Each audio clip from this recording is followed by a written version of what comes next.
पुराणों में कहा गया है, कलयुग में जब कलिराज का आतंक हद से आगे बढ़ जाएगा, तब कलयुग का अंत और एक नए युग की शुरुआत करने श्री विष्णु कल्कि का अवतार लेंगे।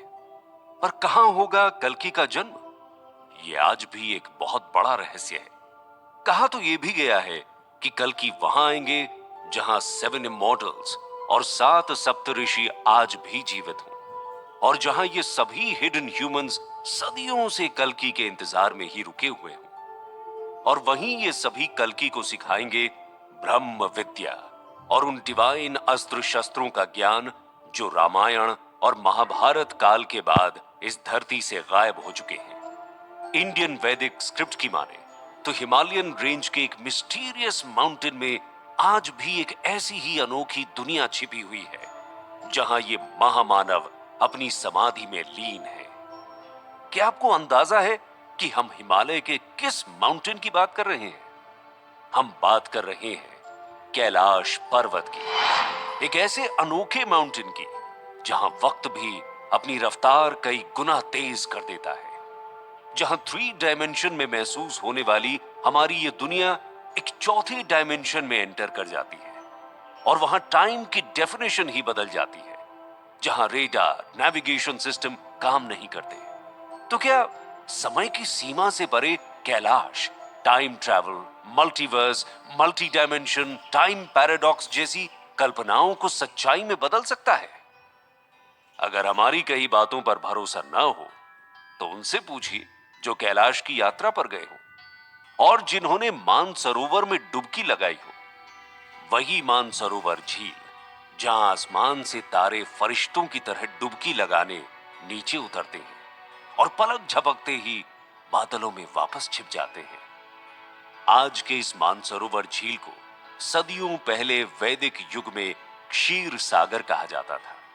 वही क्षीर सागर जहां विष्णु अपने शेष नाग पर बैठे इस संसार का पालन करते हैं। और कहा तो यह भी गया है कि शेष नाग ही इस धरती को अपने फन पर संभाले हुए हैं।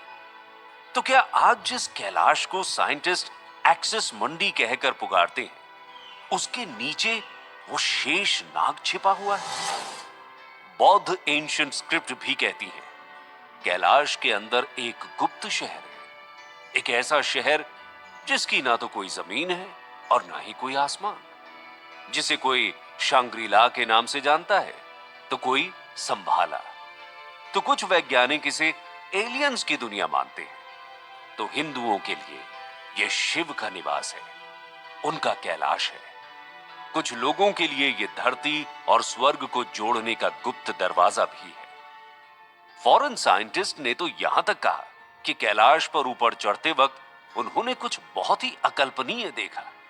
न सिर्फ इतना, बल्कि कुछ सालों बाद ही उन सभी की मौत भी हो गई। रूसी साइंटिस्ट ने यह तक कहा कि कैलाश एक पर्वत नहीं बल्कि ह्यूमन मेड पिरामिड है, बल्कि इस दुनिया का सबसे बड़ा पिरामिड है, और इन पिरामिड के अंदर से ही वो अजीब सी आवाजें सुनाई देती हैं। क्या है वैक्यूम पिरामिड का राज? नासा कैलाश पर्वत के किन रहस्यों को उजागर करती है? कैलाश में ही क्यों दिखते हैं ये हिम मानव? कहां रहते हैं महाअघोरी? क्या कैलाश के राक्षस ताल में आज भी राक्षसों और रावण जैसे महादानव की रूह घूमती है? क्या कैलाश पर्वत पर कंपास काम नहीं करते? क्यों अक्सर दिखते हैं यूएफओ कैलाश पर्वत के नजदीक? चमकते गिरते हुए सितारे और मिस्टीरियस आवाज के पीछे का राज क्या है? क्या एलियन सच में कैलाश पर्वत पर रहते हैं? और क्या भगवान शिव ही एलियन है? बौद्ध धर्म के अनुयायी और चीन कैलाश के अंदर किस नगर की तलाश में जुटे हुए हैं? क्यों चीन ने कैलाश को घेर रखा है?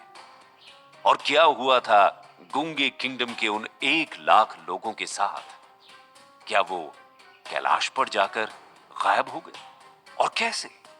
कैलाश के हर एक राज से आज पर्दा उठने वाला है, लेकिन इसके लिए आपको इस कहानी को बहुत ध्यान से और पूरा सुनना जरूरी है। तो बने रहिए हमारे साथ और सुनते रहिए